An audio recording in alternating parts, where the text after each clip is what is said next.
सोच रही थी कि अगर आज महात्मा गांधी जिंदा होते तो वो क्या करते।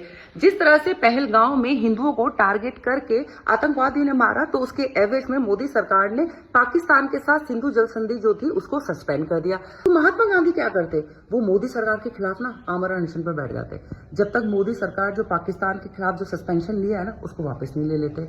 क्योंकि 1947 में भारत और पाकिस्तान के बीच जब विभाजन हुआ तो उस टाइम पे भी महात्मा गांधी ना आमरण अनशन पर चले गए और कहा कि जब तक 55 करोड़ पाकिस्तान को नहीं दिए जाएंगे ना, मैं अपना आमरण अनशन नहीं तोड़ने वाला। और कांग्रेस के बहुत सारे नेता और खासकर वल्लभ भाई पटेल ना उनकी इज्जत से खुश नहीं थे, क्योंकि वल्लभ भाई पटेल बहुत अच्छे से जानते थे जो पाकिस्तान है ना उसने उन पैसों का इस्तेमाल भारत के खिलाफ ही करना है। पर गांधी जी ठहरे गांधी जी, उनके मुस्लिम प्रेम से तो सब वाकिफ ही हैं।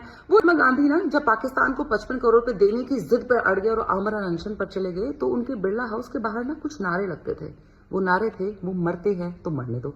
अभी नारे कौन लगाते थे? ये नारे लगाते थे पाकिस्तान के पंजाब और सिंध से आए हिंदू जो अपनी इज्जत और जान बचाकर आए थे भारत। और भारत में रहने वाले हिंदू भी जो अपनी आंखों के सामने देख रहे थे कि देश में दंगे फैले हुए हैं, पाकिस्तान में किस तरह से हिंदू औरतों की इज्जत लूटी जा रही है, आदमियों को मारा जा रहा है, उसके बावजूद भी महात्मा गांधी 55 करोड़ रुपए देने पर अड़े हुए हैं। हिंदुओं के लिए तो आमरण अनशन पर नहीं बैठे और न ही मोहम्मद अली जिन्ना को कोई चेतावनी देने की कोशिश की और फिर पाकिस्तान से अपनी जान और इज्जत बचाकर भाग कर आए जो हिंदू थे ना उनको ये तक कह दिया था कि तुम यहाँ क्यों आए, तुम वापिस पाकिस्तान चले जाओ।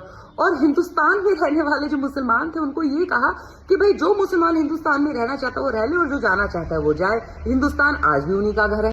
तो भारत में रहने वाले हिंदू और पाकिस्तान से अपनी जान और इज्जत बचाकर भागकर आए हिंदू जो है महात्मा गांधी के मुस्लिम प्रेम से इतने आहत हो गए थे कि किस तरह से उनको सिर्फ एक ही पक्ष आज भी दिखाई दे रहा है, हिंदुओं पर जो अत्याचार हो रहे हैं वो उनको आज भी नहीं दिखाई दे रहे। और वो तब भी हिंदुओं को ही ये सलाह देते हुए नजर आते थे कि नहीं तुम मुसलमानों को कुछ नहीं कहोगे, अगर मुसलमानों के हाथों तुम मर भी चाहते हो ना तब भी तुम कुछ मत करो, तुम सिर्फ चुप रहो। सोचे खैर आज महात्मा गांधी जिंदा होते तो हिंदुओं का क्या हाल होता। खैर उनकी कमी पूरी करने के लिए आज हमारे देश में सेकुलर हिंदू है जो हर बात के लिए मुसलमानों के साथ खड़े होते हैं ब्लाइंडली और हर एक्ट के लिए हिंदुओं को कटघरे में खड़े कर देते हैं, चाहे फिर वो मुसलमानों का पत्थरबाजी करना हो, आगजनी करना। लेकिन खैर फिर कोई हिंदू बेटा उठता कुछ ऐसा कर जाता जो इतिहास के पन्नों में या फिर यूं कहें कांग्रेस के पन्नों में जिंदगी भर या तो आतंकवादी कहलाता या फिर गद्दार।